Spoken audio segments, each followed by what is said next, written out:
Hey girls, I have a bit of a moral dilemma. I've been talking to this guy for a bit and I've grown to like him. He's funny, good looking, very patient with me, and we dislike and like the same things. I love spending time with him and I miss him when we're not together. I usually get sick of people's presence after a while, but I find myself craving him all the time. With that being said, I don't really see a future with him. Nothing wrong with him, but he doesn't fulfill everything I would want in a partner. For example, he's a lukewarm Christian, whereas I'm more devoted. This hasn't caused any problems so far, but I think it's just a preference for me. I was listening to one of your episodes and you girls talked about how it's still fine to date and talk to guys even if they don't fit every criteria. It's the one where Tammy said she dated a 4-year-old. The thing is, I did actually date a 40-year-old. I went on one date. And please, faith is not something to be wishy-washy on. But yeah. That's, you know what, we need to be careful what we say, That's what somebody has said, they translated into our episode. Look at how you're impacting people's lives. They're now saying that when their friends ask them, why are you entertaining this guy? Because Anka podcast said it's okay to go and date one guy. Hey, Edger. Like that, she said, I dated a 40-year-old. That's what I'm saying. I went on one date and I asked the questions I needed to ask and I never saw that person again. Guy. That's so funny. That is actually, I didn't see him again, but just ran into him. Anyway, but yeah, she said that she dated a 4-year-old just for vibes. Low. But I also fear it might be a waste of time and a waste of emotion because I don't want to be overly committed to someone I know I don't want to be with forever.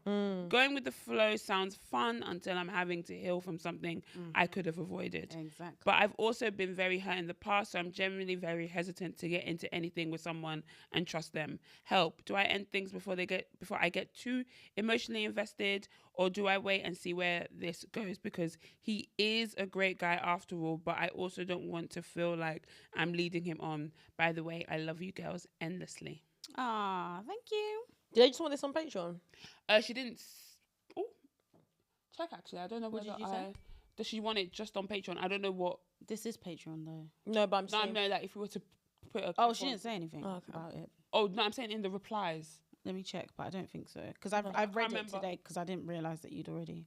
Yeah, she didn't say anything. Okay. Cool. Yeah. What do you think?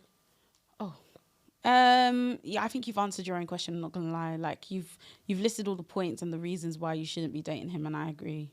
Like, you said you're devoted to Christianity and like your relationship with Christ, and like he's not. He's still a lukewarm Christian and like is still, I guess, working that out for himself. Like, I don't necessarily, it doesn't seem like you guys are aligned just because you like and dislike the same things. Like the most important thing, which is your faith, you guys are not aligned on that. So to be honest, everything else doesn't really matter. You should start with number one being faith, and then start to figure out, okay, beyond faith, where else do we align? Like, that's how I think that you should approach relationships as a Christian.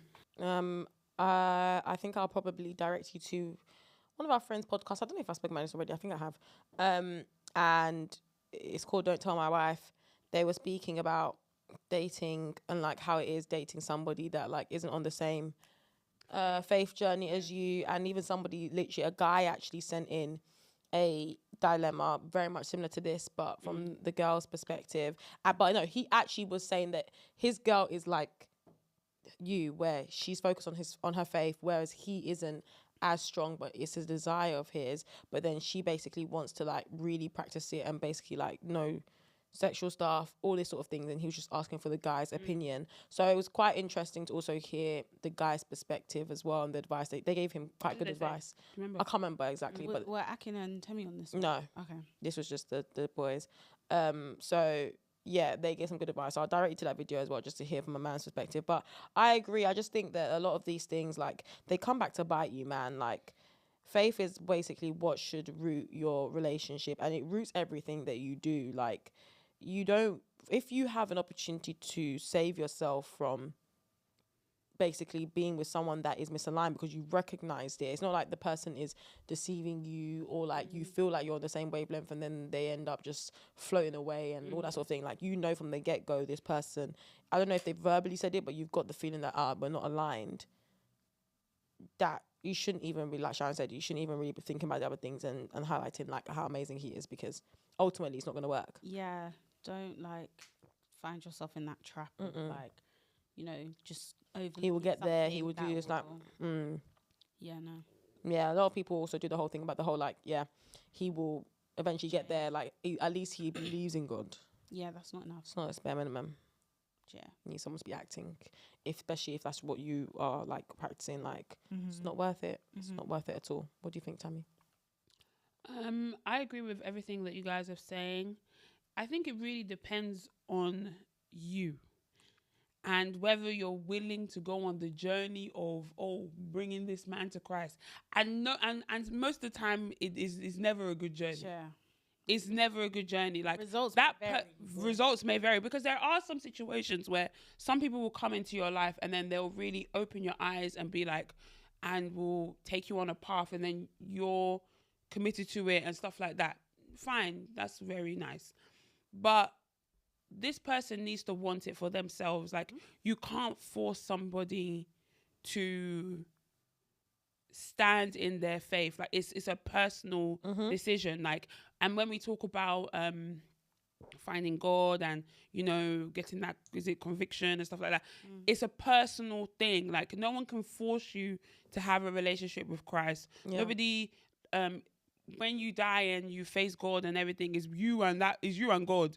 It's not you, God, and the person that introduced you to Christ. So I definitely think it's in twofold. I think maybe before you break things off, I would say maybe have a serious conversation to him about how you're feeling, and because I think it's judging by what you said, it seems like you guys have a good relationship. So I would talk to him and be like, oh, this is what is going on. Like, this is how I'm feeling. Like, this is the situation. It's either he's receptive to it and he understands, but at the same time, he's okay for you to go.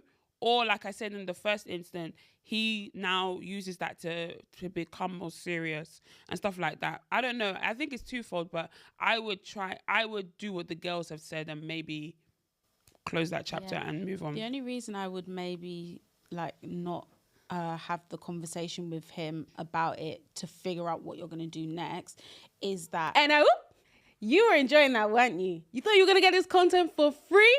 Impossible. To watch the full episode, sign up using the link below.